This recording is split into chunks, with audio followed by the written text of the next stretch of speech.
Je suis heureuse de pouvoir vous adresser ce mot de bienvenue, car, comme vous avez dû vous en rendre compte, je suis une inconditionnelle de ces cafés littéraires qui élargissent nos horizons en tant que lecteurs, mais également parce que je trouve essentiel d'encourager les organisateurs à continuer cette activité qui enrichit la vie culturelle et intellectuelle de notre ville et de notre pays.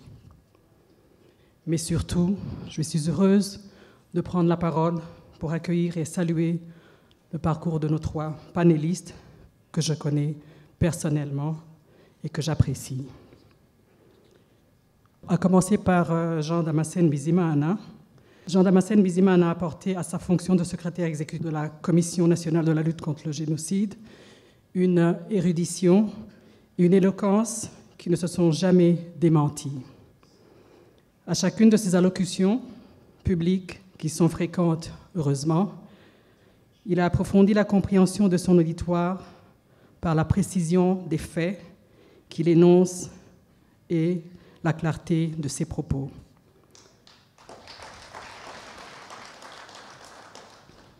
Et par ailleurs, comment oublier Albert Toche, venu avec le regretté Philippe, son co-auteur, du livre Traqueurs de génocidaires, qu'ils avaient tous deux souhaité me présenter lors de sa parution. J'ai été passionnée par leur récit de la chasse aux génocidaires réfugiés dans différents pays et qui se croyaient à l'abri de la justice.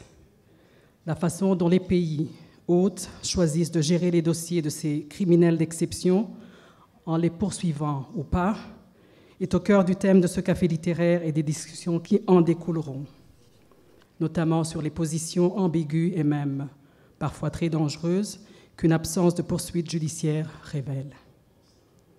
Comme le disait Wole Soyinka, ce grand auteur nigérian, lors d'une interview en 1994, tout le monde s'était ému du sort des gorilles du Rwanda, mais on laisse se perpétuer un massacre.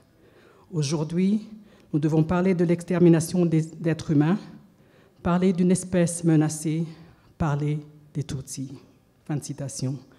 Merci, M. Toche, d'être de ceux qui ont choisi de parler, de faire partie de ceux qui tiennent à apporter leur éclairage quant aux questions de reconnaissance ou de négation du génocide sur la scène internationale.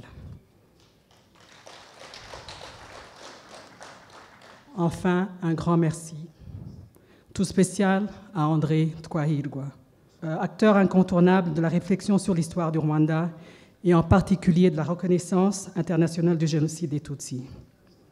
Permettez-moi aussi d'ajouter qu'il fut aussi un professeur, mon professeur, lorsque j'étais étudiante en secondaire au Burundi et qui fait partie de ces enseignants qui ont marqué mon éducation de façon durable. Et je suis sûre que je parle pour plusieurs, dont certaines sont dans la salle. Je veux donc profiter de cette occasion pour le remercier et lui dire à quel point je garde un souvenir précieux de cette rencontre maître-élève.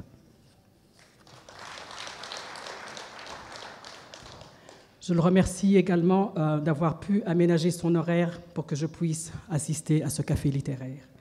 Je suis certaine que cette soirée et ces trois orateurs exceptionnels vont encore une fois retenir notre attention et attiser notre intérêt pour la lecture continue de leurs ouvrages respectifs. Je vous souhaite une agréable soirée.